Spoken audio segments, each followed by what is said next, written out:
तो देखिए दोस्तों, बहुत सारे इन्वेस्टर के मन में आता है कि एसआईपी कितने रुपए की करनी चाहिए। तो देखिए दोस्तों, एसआईपी कितने रुपए की करनी चाहिए, ये आप बिल्कुल भी मत सोचिए।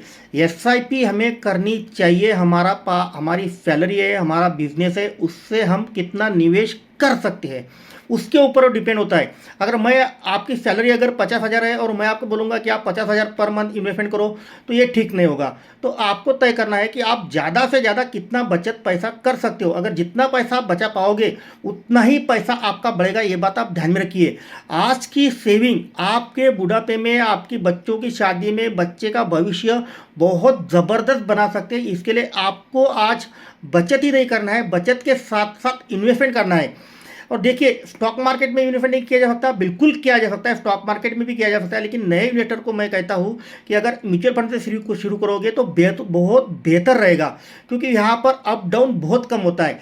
अप बहुत धीरे धीरे होता है और डाउन भी वैसे ही, जो बस धीरे धीरे होता है। आप मुझे बताइए कि आपका टारगेट क्या है, आपके टारगेट यानी कि आपको भविष्य में कितने पैसे की ज़रूरत है, वो मुझे आप बताइए। देखिए, भविष्य में बहुत सारे पैसों की हमें ज़रूरत है। सिर्फ अगर आप रिटर्न प्लानिंग कर रहे हो तो उसके हिसाब से मैं आपको बता सकता हूँ कि आपको कितना पैसा इन्वेस्टमेंट करना होगा। ऐसा नहीं है कि आज आप सोच रहे हो कि मुझे 1 करोड़ रुपए मिल जाए तो मुझे मेरी ज़िंदगी अच्छी खासी चल जाएगी।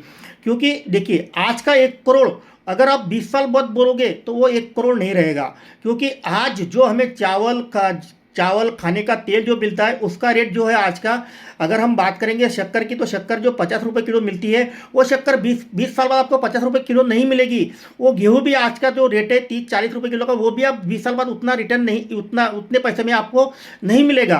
तो मैं आपको सही गाइडेंस करना चाहता हूँ कि आज का 1 करोड़, अगर आपको लगता है कि आज का 1 करोड़ मुझे चाहिए, तो मैं आपको बता सकता हूँ कि आपको 20 साल बाद कितने पैसे की ज़रूरत पड़ेगी। तो महंगाई के हिसाब से देखिए, महंगाई के हिसाब से मैं आपको बता सकता हूँ, लेकिन आप मुझे फॉलो करिए, अपने दोस्तों के साथ इस वीडियो को शेयर भी करिए और आप मुझे गोल बताइए, उसके हिसाब से मैं आपका म्यूचुअल फंड ओपन करके भी दे सकता हूँ और कितने रुपए की इन्वेस्टमेंट करना है आपको, कहाँ करना है, वो भी सारा डिसाइड आपको मैं यहाँ पर कर दे सकता हूँ। तो बिल्कुल भी टेंशन मत लीजिए, आपका भाई यहाँ पर बैठा हुआ है। मैं एक म्यूचुअल फंड डिस्ट्रीब्यूटर हूँ और सेबी रजिस्टर हूँ, ये बात आप ध्यान में रखिए। एमपी यानी कि all India mutual fund association, उससे मैंने एग्जाम भी पास किए, मैं NISM एग्जाम पास हूँ।